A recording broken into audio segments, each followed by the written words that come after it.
Boa noite para todo mundo. Vamos começar com o nosso primeiro livro, Boa Nova. Hoje nós iniciamos o capítulo 4, cujo título é A Família Zebedeu. Na manhã que se seguia a primeira manifestação da sua palavra, de fronte de Tiberíades, o mestre se aproximou dos dois jovens que pescavam na margem e os convocou para o seu apostolado. Filhos de Zebedeu, disse bondoso, desejais participar das alegrias da Boa Nova? Existem coisas que nós não compreendemos, né? Jesus conhecia todo mundo. Conhecia o Espírito e conhecia a transitória manifestação das pessoas. Um dia nós vamos ter essa capacidade, não sei como, mas nós vamos ter.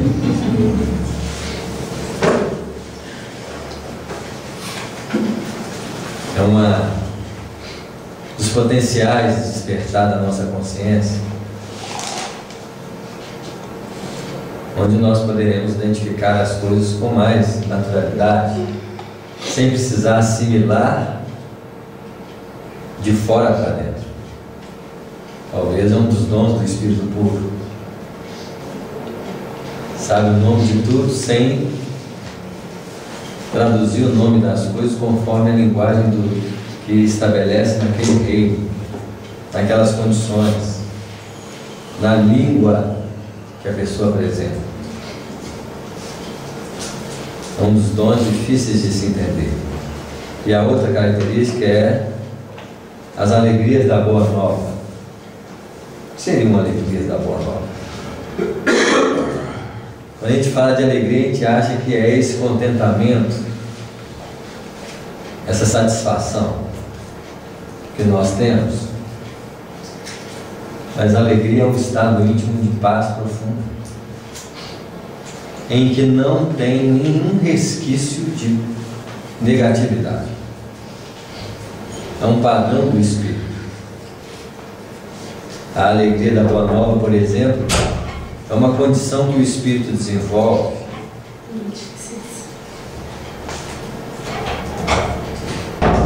em que ele sente muita paz. Por exemplo, nós que estudamos a doutrina espírita, nós não podemos temer a morte e nem sofrer com a morte dos outros. Isso é a alegria da Boa Nova. É a certeza que o ser não morre e nos dá uma segurança íntima, de uma paz íntima, sem que nós precisemos explicar isso para as pessoas. Elas podem até interpretar que nós somos frios diante do desencarne das pessoas, mas não somos frios.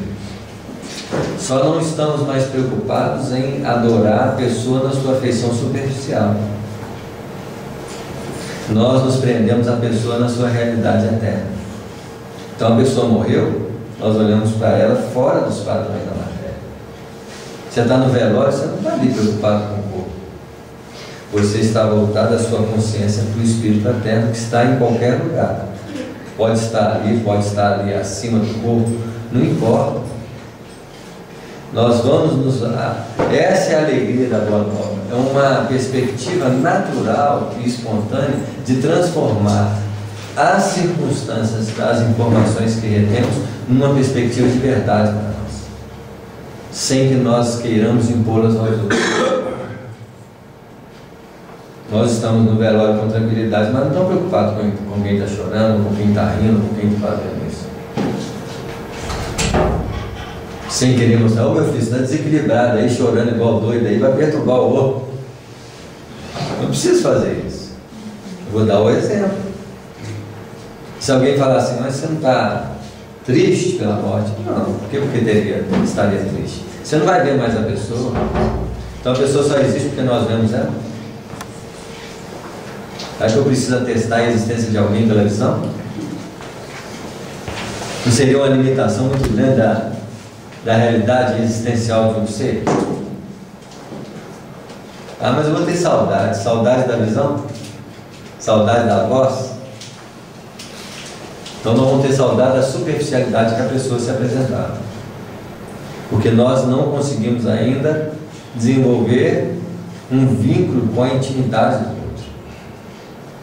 Uma das dificuldades que nós temos é aguentar o silêncio do outro.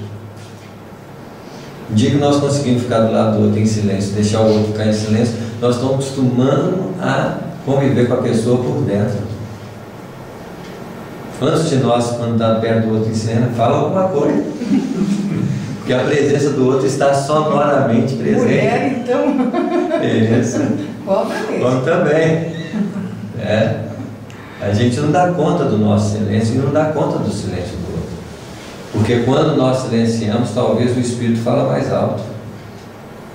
Porque o som do Espírito, ele não é um som articulável, apesar da articulação ser necessária para a sua manifestação no mundo material.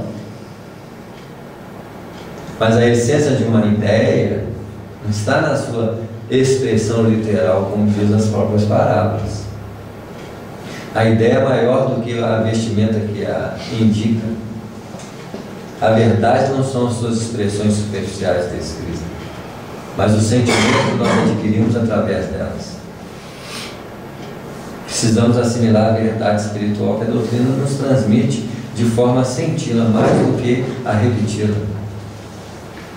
Estamos sempre muito mais preocupados em transformar nossas expressões de conhecimento em repetições de verdade, do que traduzir na forma em que nós devemos senti-la.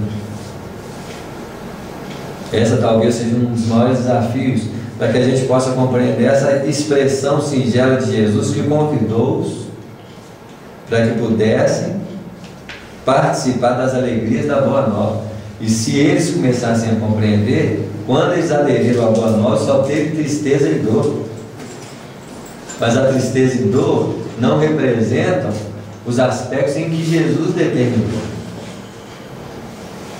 Uma pessoa pode se sentir angustiada porque alguém está falando mal dela, mas ela pode estar feliz e tranquila por perceber que aquilo não representa a sua verdade essencial, e nem se preocupar em justificar.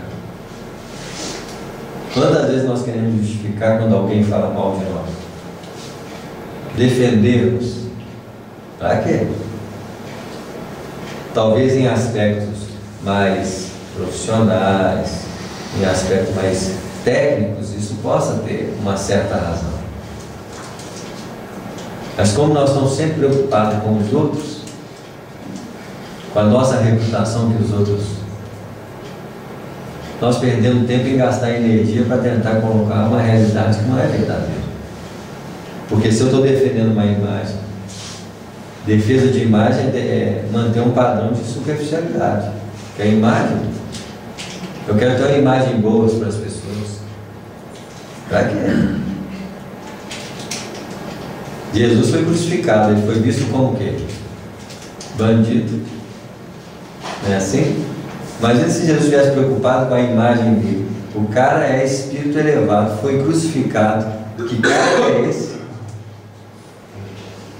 Quantos espíritos perturbados, quantos pensadores que acham-se extremamente importantes no cenário do contexto humano, disseram que Jesus, o grande homem que vocês acreditam, foi morto entre dois ladrões numa cruz.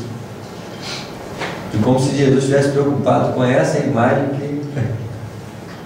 E garanto para vocês que 2000 anos se passaram sobre a perspectiva de Jesus, não foi essa imagem que perpetuou a perspectiva da sua realidade. A sutileza da sua mensagem não está estritamente expressa nos movimentos superficiais da sua vida. Imagina, você quer uma imagem que vara o tempo e o espaço. O que você tem que fazer?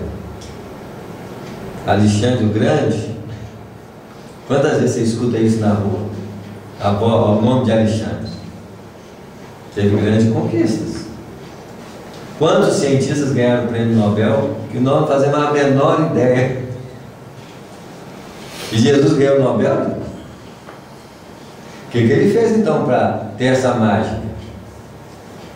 Um grupo de pessoas pegaram o nome dele, divulgaram na Judéia, e isso fez com que a perspectiva do nome dele repercutisse no tempo e no espaço.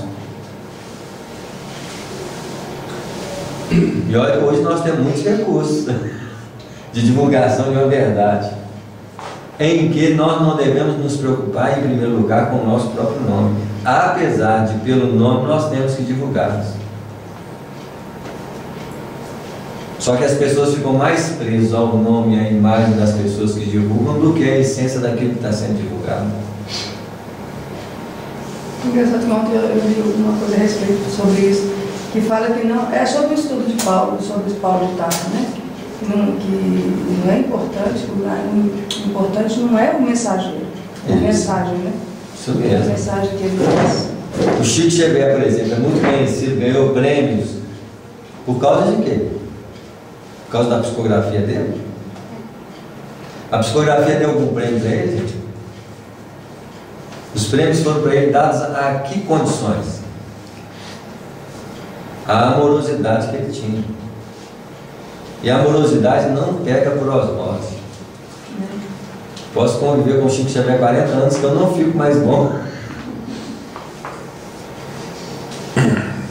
Representou tanto que pessoas de diversas doutrinas podem falar o que for, mas essa parte da caridade, de homem amoroso, ninguém contesta, inconteste. O que é a essência da verdade espiritual do Chico. Eu não acredito, não adianta eu acreditar na imortalidade da alma, na reencarnação, se eu não sou bom. Isso não me faz premissa de melhor qualidade depois da morte. Pelo contrário, quantos livros de André Luiz nós vamos ver espíritas no meio de gente perturbada no plano espiritual?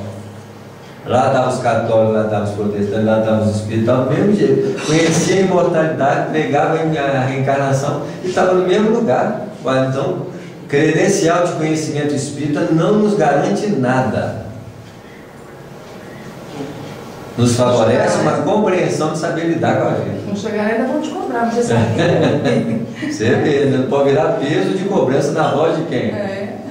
Mesmo assim, se os outros vier cobrar, deixa o peso para eles. Escuta aqui e fala assim, olha. O problema de uma perspectiva é o fundo que escuta, a perspectiva que assimila. Alguém vai falar, se era espírita, fez isso, não nada. Deixa ele continuar falando. Então essa alegria é um padrão de existência de muita harmonia. A alegria espiritual é a capacidade de nós nos mantermos em harmonia perante as circunstâncias da vida.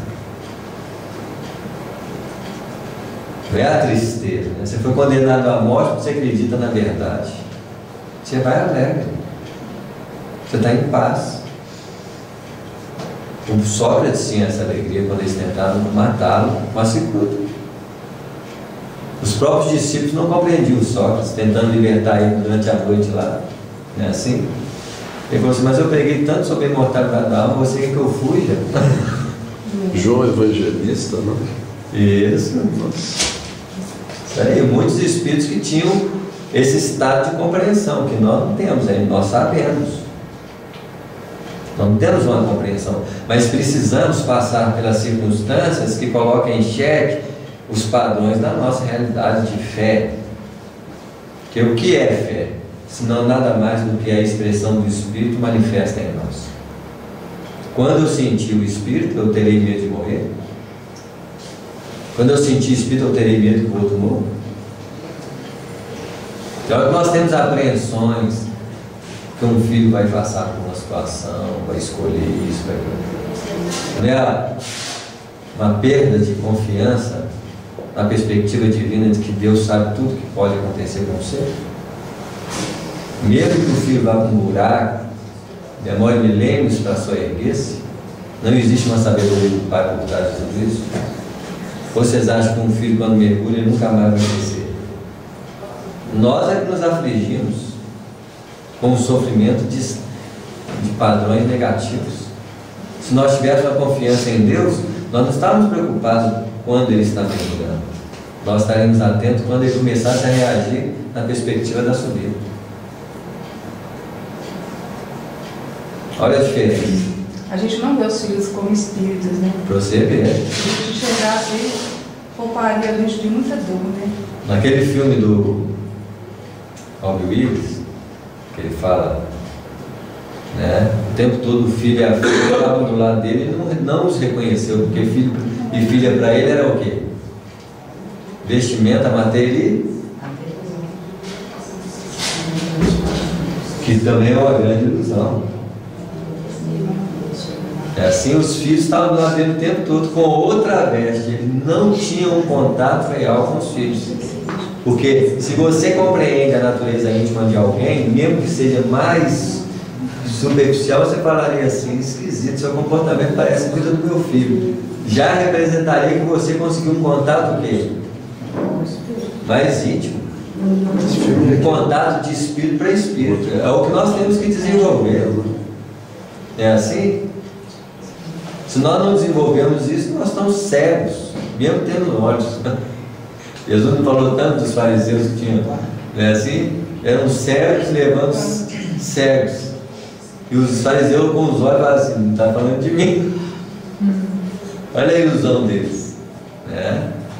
Imagina, eu compreendo a imortalidade da alma e choro no velório de um pai, de um filho.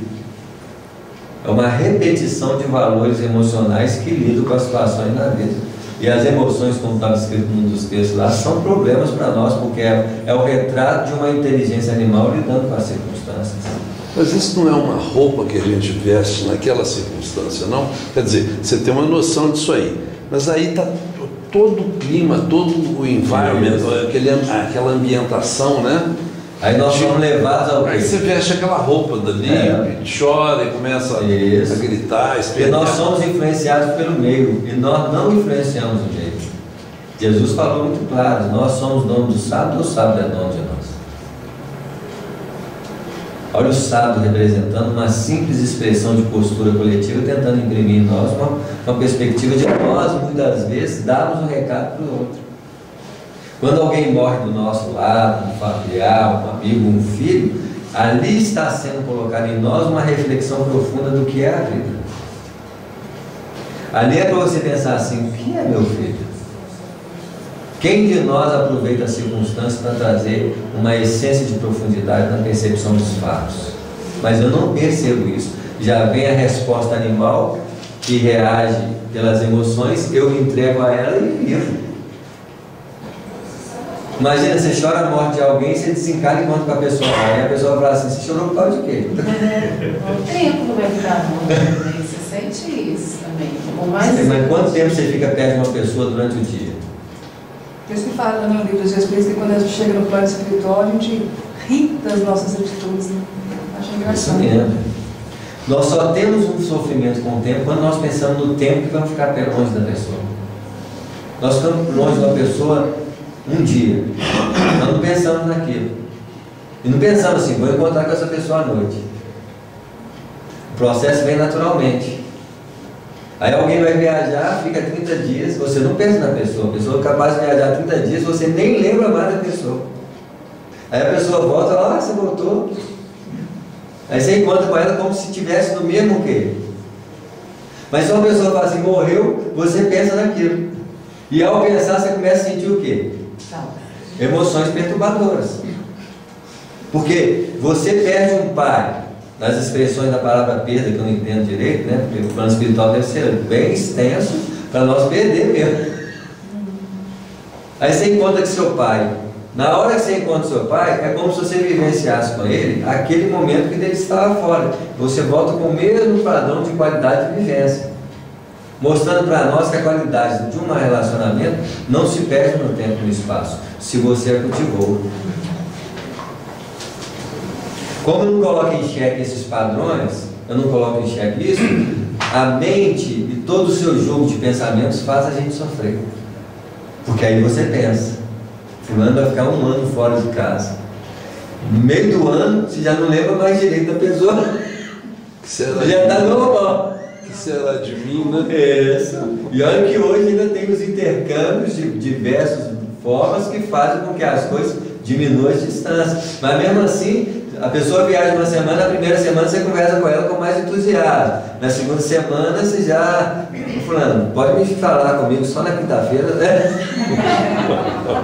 Na hora. Já liga o Skype, não tem o que falar. Aí você liga assim, você fala assim, e aí? E aí? Eu tô ocupado, você? Ficou o quê? Normal. Mas quando se fala da morte, é como se fosse uma mente que fala assim, você nunca mais vai ver. Isso porque o espírita tem todo um conhecimento espiritual e não sabe explorar.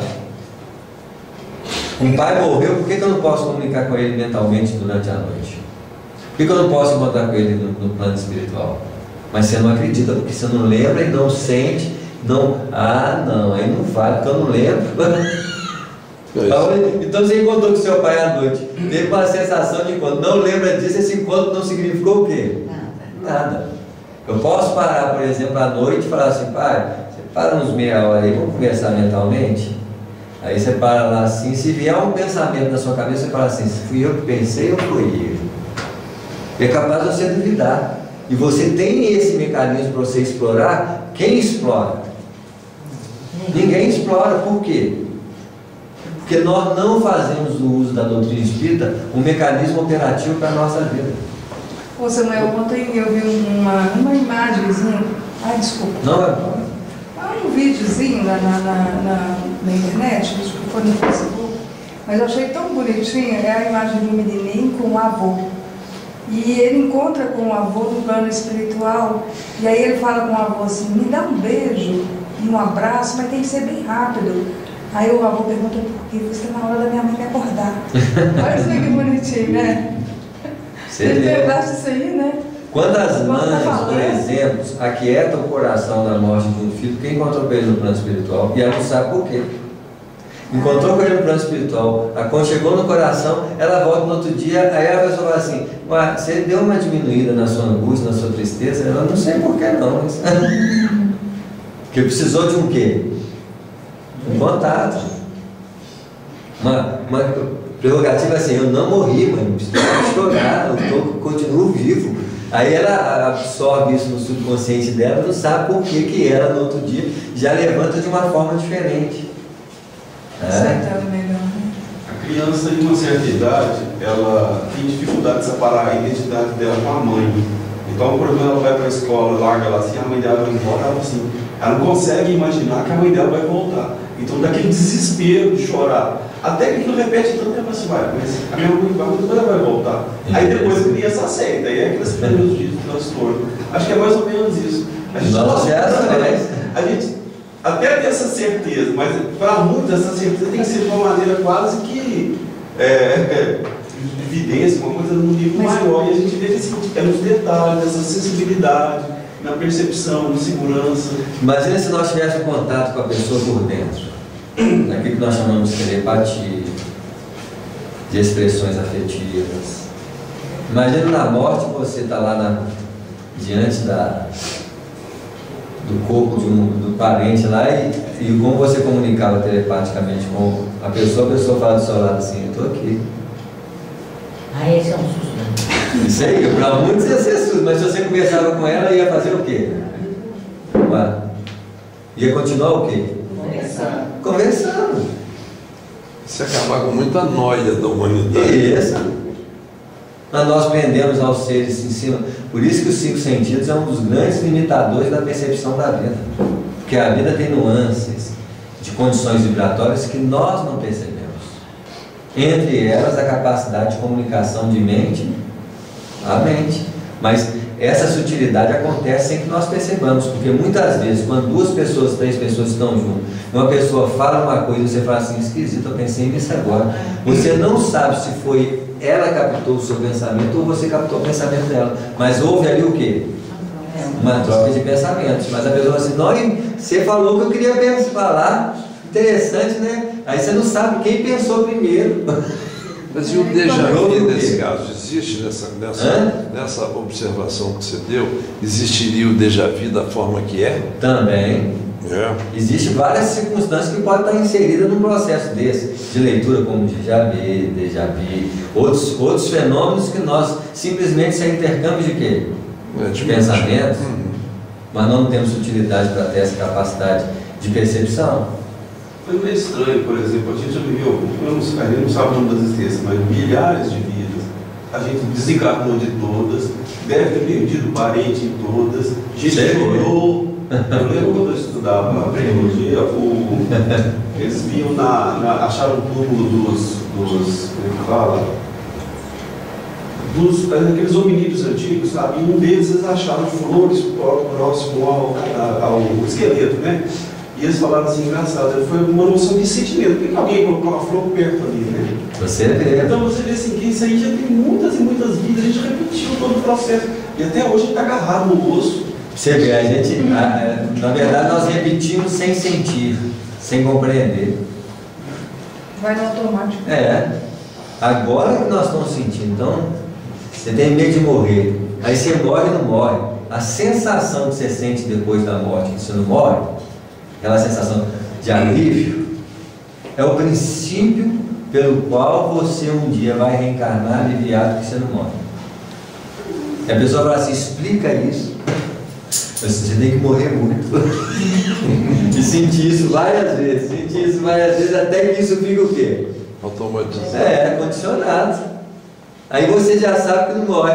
Aí você fala assim, por que você tem essa segurança tão profunda que você não morre? Ele vai assim, eu não sei porquê, mas eu sinto que eu não morro. Isso quer dizer que muito poucas vezes nós morremos com o sentido de que nós não morremos. Muito poucas vezes, porque o que marca mesmo os fundamentos de um aprendizado é o sentimento, é a sensação emocional. Por isso que nós repetimos muito o quadro dos nossos problemas, porque ficou muito marcado emocionalmente, negativamente, os processos da vida. Posso contar um caso interessante relativo a isso? Quando eu conheci alguma coisa do espiritismo, um dia eu comprei um livro, na época sobre o fantástico, aquela questão daquelas pessoas de quase morte que você voltava. Aí comprei um livro, achei curioso, e dei para minha mãe. Minha mãe leu o livro. Aí consome um livro espírita. Aí um dia ela falou assim comigo, filho, sabe o que aconteceu? Você lembra da fulana de tal? Estava internada no hospital.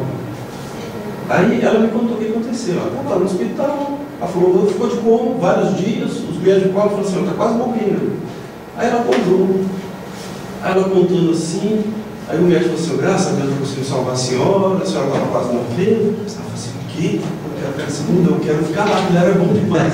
Aí depois, ela queria arrancar até tudo que tinha ficado, as agulhas para poder colocar sangue, e ela tem condição. Queria, não, eu quero morrer, eu quero ficar lá. Aí depois passou isso, ela contou. Ela falou onde ela estava nova, ela viu os parentes dela que tinham desencarnado, e ela falou assim, gente, morrer é a pior coisa do mundo.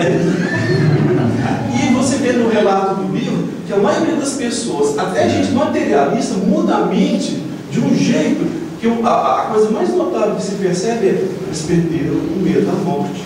Isso mesmo, porque a morte é a ilusão dos sentidos. Primeiro, quando nós estivermos morrendo, eu sempre digo assim, nós temos que sentir a morte para ver o que vai acontecer com a nossa consciência.